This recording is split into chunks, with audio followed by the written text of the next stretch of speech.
All right, in this video, I want to talk about consent, its nature, and its history. Given the central role of consent in modern ethics, you might think that it was a simple thing. After all, we are constantly being told that we need to get consent to do this or that. So in medical ethics, we talk about consent constantly. Certainly, consent is the centerpiece of sexual ethics. And when people want to exhort you to be a better person, they say, well, you need to get consent, and they just emphasize consent. But let's be clear, consent is complicated. And I want to do a little bit to go into the philosophical complications of it. I've assigned two readings, one entitled The Nature of Consent and the other called The History of Consent in Western Thought. And so these can at least give us a starting point. I don't think that they're complete, but I think the Nature of Consent article, though, makes one extremely important and central point. So let's just talk about that. So Section 1, The Nature of Consent. At the beginning of this article, Kleinig says this: consent plays an important moral role. In contexts where it is appropriately given, it may, and usually does, transform the normative expectations that hold between people and groups, whether directly through various whether directly or indirectly through various institutional arrangements. So what is the nature of consent that enables it to work this moral magic? And in the footnote, by the way, he says that he got the phrase moral magic of consent from a legal scholar named Heidi Hurd. I quoted this at the beginning of one of the exercises I had you do, and then asked you, among other things, to explain this phrase, the moral magic of consent. And I want to think about that now in this video for a bit. So what is this moral magic that Kleinig refers to? His language is a little elevated. It might not be clear what he's saying, but let's just get it straight. Consent can turn an immoral action into a moral one.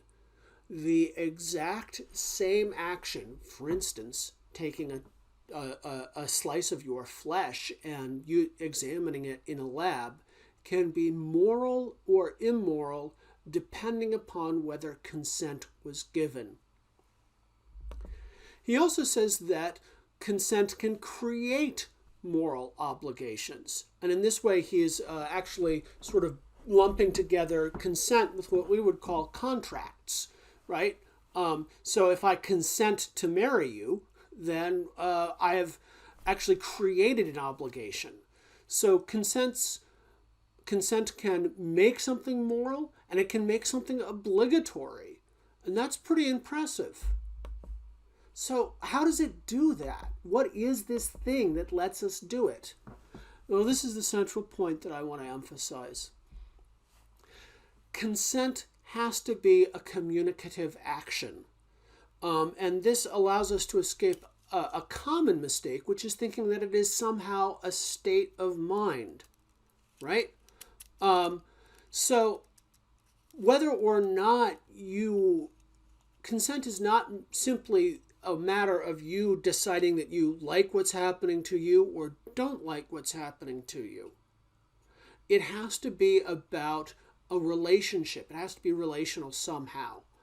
And it may be that you say that unless this communicative action is given, then any invasion of your body is immoral. And typically that's the way we think about it for both sex and medicine, right?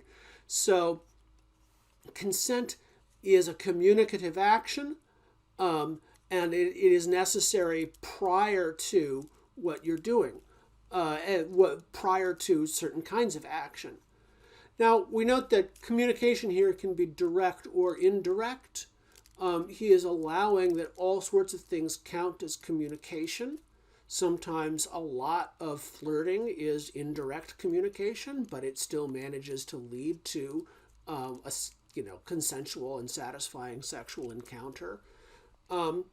Consent is governed by rules for what counts as speech, because it is a communicative action. And consent, for it to be a legitimate communicative action, has to be voluntary. So he talks about consent as a three-place relationship, which he labels A, B, and phi. And this is a bit where he is being practicing a certain style of philosophy we call analytic philosophy. We don't need to really think about the details here for this course, but just note that consent is a communicative action, and it involves two people at a minimum, and then the thing that they are talking about, right? And we can't understand consent as something that creates moral magic unless we understand it in this contextual, relational way. So, like I said, consent must be understood in the context of communicative conventions. That sounds complicated, but it just means it could be as simple as language, right? I mean, we all have to speak the same language in order to consent to something, and that language is a set, among other things, a set of conventions. And for indirect communication, we might there are also going to be conventions that govern how that communication takes place. All right. And consent must be voluntary, informed, and given by competent individuals. So simply saying that it is a communicative action doesn't mean that all sorts of forms of communication count as consent. If someone puts a gun to your head and makes you agree to something, that's not consent. That's not the right kind of communicative action. So, how does consent construct this moral magic? How does it do this moral magic? Well, basically the point is that consent can perform moral magic because it is a communicative act. Only acts of communication can transform moral relationships, right? If we're talking about a relationship, it has to be transformed through some kind of communication. So we can think of this as an argument. Consent can transform immoral acts into moral acts. Only communication can do this, therefore consent is a communicative act. Okay.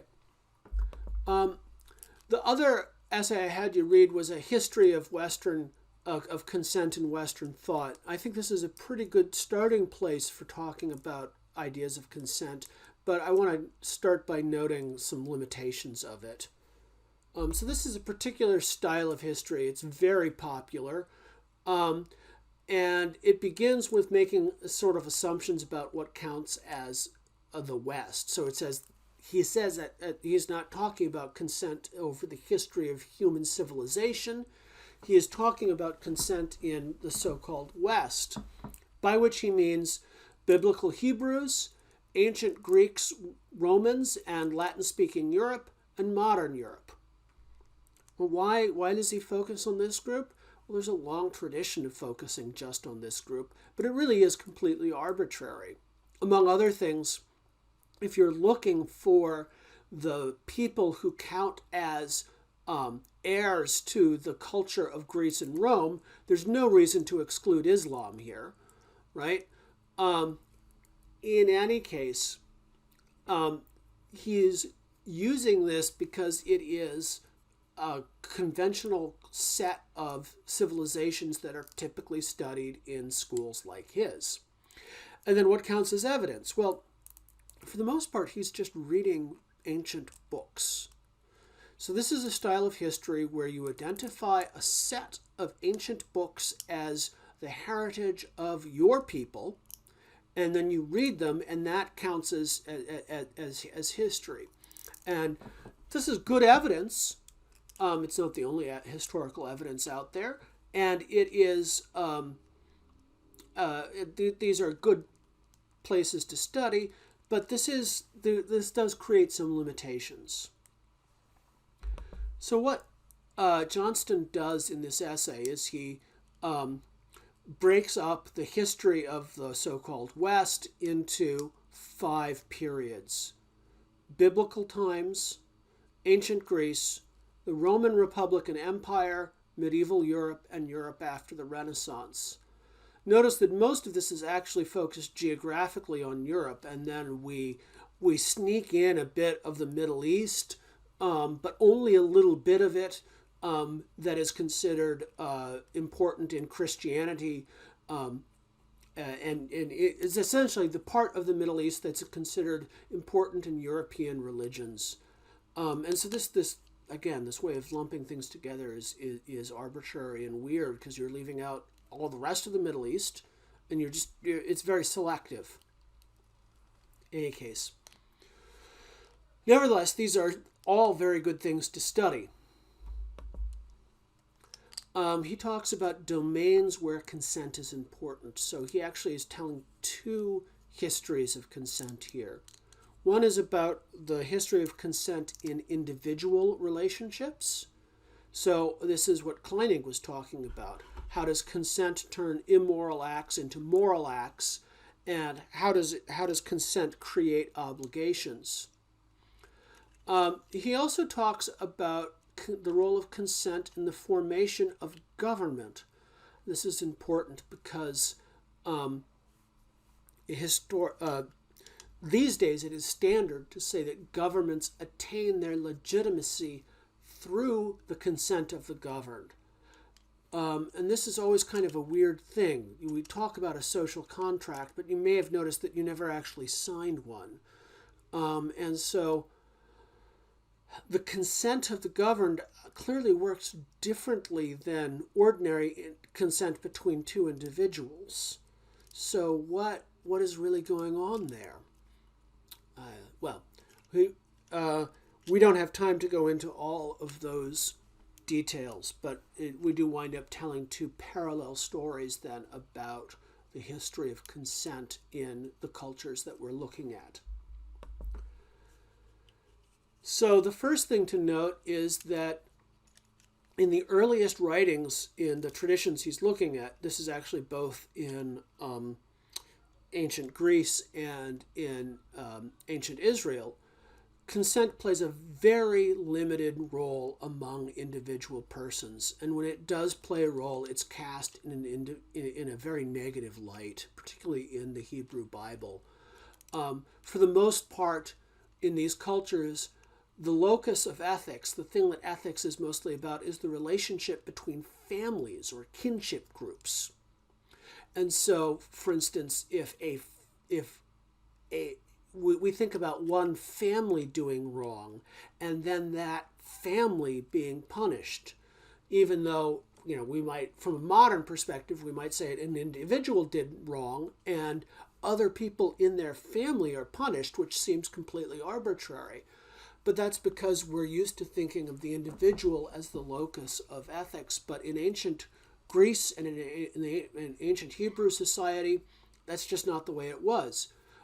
Ethics was about relationships between families. So the idea of what we would now think of as collective punishment is common. Okay, and in the Bible, collective punishment comes up most famously in terms of intergenerational punishment. So one person sins and then their entire lineage is punished, all of their children. This is punishment based on kinship group, not based on individual action. Consent, when it comes to government, is actually a little bit more promising. The idea that government is legitimated by consent of the governed has always been a part of political philosophy. It hasn't always been a central part, but it's always been important. Okay, so let me just run through some of these eras step by step. look at each of these civilizations that he's grouping together and talk about some ideas of consent in them, at least as it is revealed through the books that get passed down to us. So, biblical times. There is consent in the Bible. And perhaps most famously, there is a social contract in the Bible. There's a series of social contracts between the Israelites and God. These are kind of odd for social contracts. It's hard to strike a bargain with an almighty being, and you're not in a position to negotiate. And as Johnston points out, consent doesn't actually come from the people, it comes from the priests and elders. Nevertheless, the biblical social contract still has this sense of, if you do this, I will do that. And so that sense of exchange, even though it doesn't really seem voluntary by modern standards, is still gives us a sense of consent. So Johnston says, from a modern democratic and individualist standpoint, this conception of consent is shockingly inadequate, even farcical. Nevertheless, it is still visibly a kind of consent. We also get stories of individual contracts in the Bible, but again, they're almost always portrayed negatively. So the first individual contract is the story of Adam and Eve, which failed, obviously. There's also the example of the story of Jacob, Rachel, and Leah, where Jacob agrees to work for 7 years in exchange for Rachel. Notice, by the way, that Rachel flat out here is just property that is being exchanged. But instead, he has to get Leah and then work for another 7 years to get Rachel. So there's a contract here. It's based on deception, and it treats women as property. But, it is still some notion of consent. Meanwhile, on another part of the Mediterranean, another civilization is coming up, the ancient Greek civilization, and they are having arguments about the role of consent in the role of consent in ethics. So two famous ancient Greek philosophers, Plato and Aristotle. Plato focused on the role of consent in politics, and he was not into the idea that consent of the governed legitimizes government. He felt that the role of consent in government should be minimized. The theory of government that he practiced was all based around the idea that all you want to do is find the best people and give authority to them. So there's an essential problem with authority. Anytime you have authority, which is what happens when you get corrupt authority. And there are two basic solutions to the problem of authority. One is to try to ensure that only the best people ever have authority. That was Plato's solution. Also, if you go over to the other side of Asia, in China, that was Confucius's solution. And not surprisingly, both Plato and Confucius wind up coming up with philosophies that are based almost entirely around education, because what they're interested in is how do we educate people to be morally decent so that they can be good authority figures. And this is the opposite of the democratic approach, right? Where rather than trying to ensure you have good people in positions of authority, you simply try to ensure that authority is distributed as widely as possible so that you never have to rely on any one individual's moral goodness for the safety of your civilization.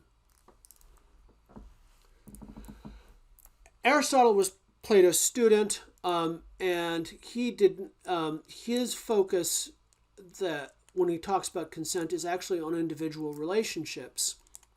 But he says that consent is central to individual relationships, and he really came up with one of the first analyses of what it means for an action to be voluntary in the Western tradition, so-called Western tradition. And in that sense, he provides a lot of the foundation for our modern notion of consent, because he analyzed the notion of voluntariness. So the picture we then get from these two roots of Western thought is people are talking about consent. For the most part, they're skeptical of it. Probably the most positive take is actually coming from Aristotle on the individual side. In the Roman Republic and then Roman Empire, we see a decline of the idea of contractualism as what justifies government, and that's part of just transitioning from a republic, a democracy, to empire. Nevertheless, throughout this whole time, there are individual contracts, and to this day, Roman notions of individual contracts, the stipulatio, is extremely, well, is part of the roots of modern contract law. So the Romans had this idea of oral agreement, a stipulatio, and it was a very flexible form of contract which could create all kinds of obligations as long as they weren't immoral or illegal. So we still see some role for consent here. So consent started out in the roots of these civilizations that we're grouping together as something that was talked about, and it plays a role, but a declining role, in the Roman Empire, which really, I think, in some ways sets the boundaries for what now gets called the West. The Western Roman Empire does, that is. Then we get into medieval Europe. And this is sort of the bottom of consent. For medieval Western Europe, consent plays probably the lowest role in ethics that it did in the history of these civilizations. A lot of the idea of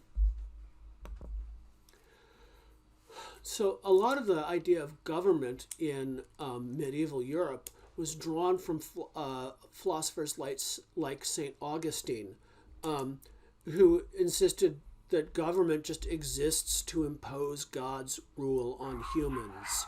So government is legitimated through divine right. Government exists because of God. There's a separation between the papacy and the kingdoms. So there is some sense that there's a relationship between church and state, but ultimately the state exists to impose the will of God. So consent of the governed at this point is just not a part of medieval thought much at all. And on the side of individual contracts, the role of individual contracts in ethics declines. So instead of getting stipulatios, we get something called a notion of a just price. So for hundreds of years in Europe, there was almost no inflation because the prices were not set by negotiation. They were set by tradition. And we really don't see the rise of inflation as a modern concept in the economy until the Industrial Revolution. And we also get a lot of things like trial by ordeal in medieval Europe. So this is where this gets parodied a lot, right? How do you know if someone's a witch? You throw them in a river and see if they float. Or sometimes trial by ordeal is parodied as trial by combat. But the point is that rather than attempting to figure out who's responsible for what, you spend a lot of time trying to figure out God's will by looking at signs, whether or not something floats, that sort of thing.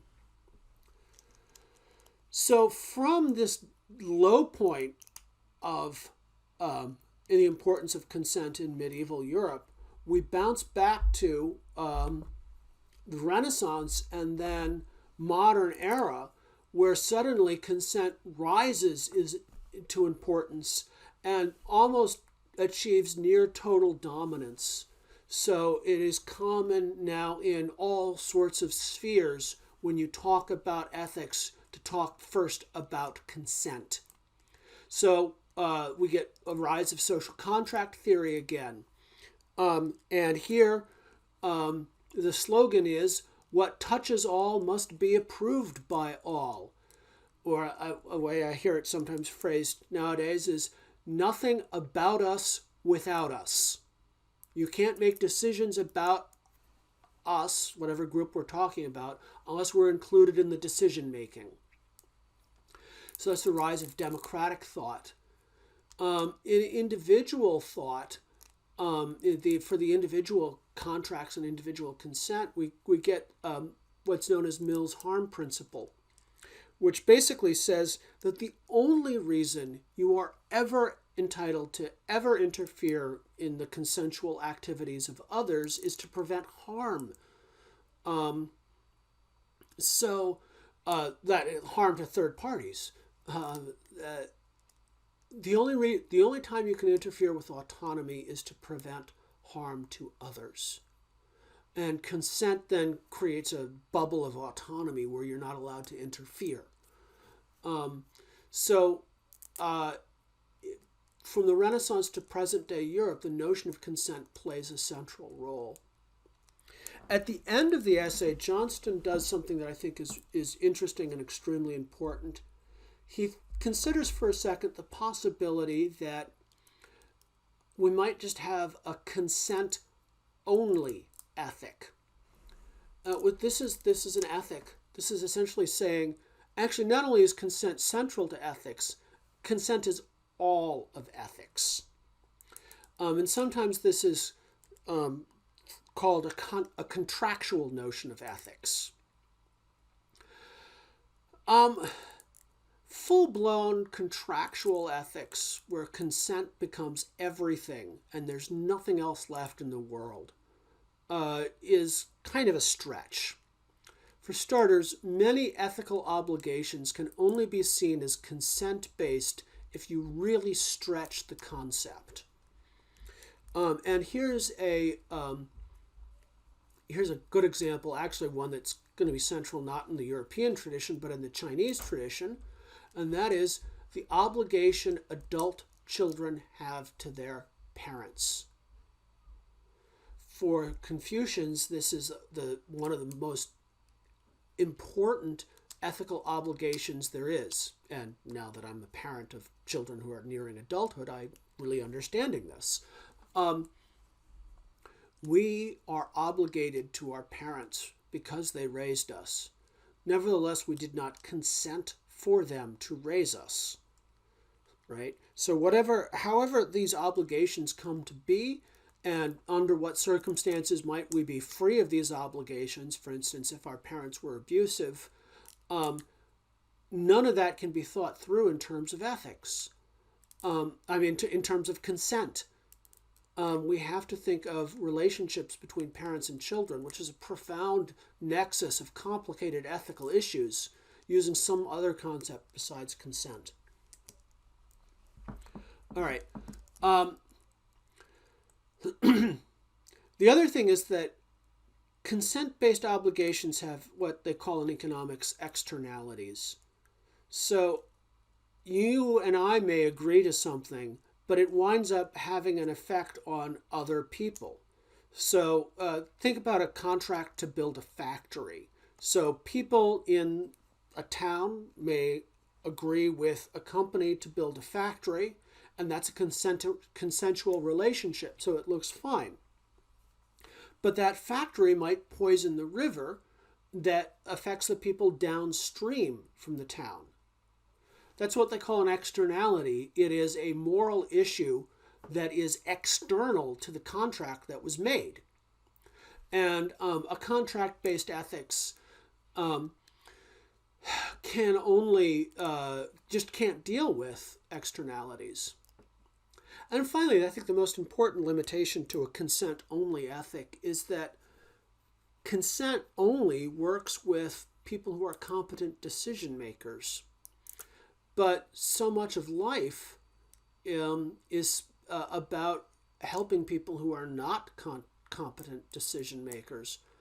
Remember, we are only competent decision makers for a tiny sliver of our lives. We're born as helpless babies. We are not competent decision makers. At the end of our lives, cognitive decline is pretty much inevitable unless we die very suddenly. And again, we are not competent decision makers. In philosophy, sometimes this is called inevitable dependency. Contract-based ethics views us as fundamentally free, competent individuals making decisions. But that only applies to some of our lives. We are actually, for a lot of our life, dependent on other people. And again, these kinds of relationships aren't well conceived through an ethic of consent. All right, so summary. Consent is a communicative action. If it weren't a communicative action, you couldn't understand how consent does the moral magic of turning something morally wrong into something morally acceptable or even mandatory, right?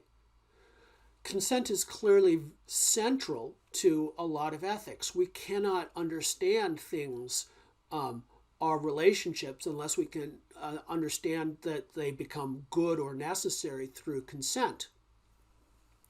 Different societies have placed different amounts of emphasis on consent. Consent had a low point in its role in human relationships in medieval Europe.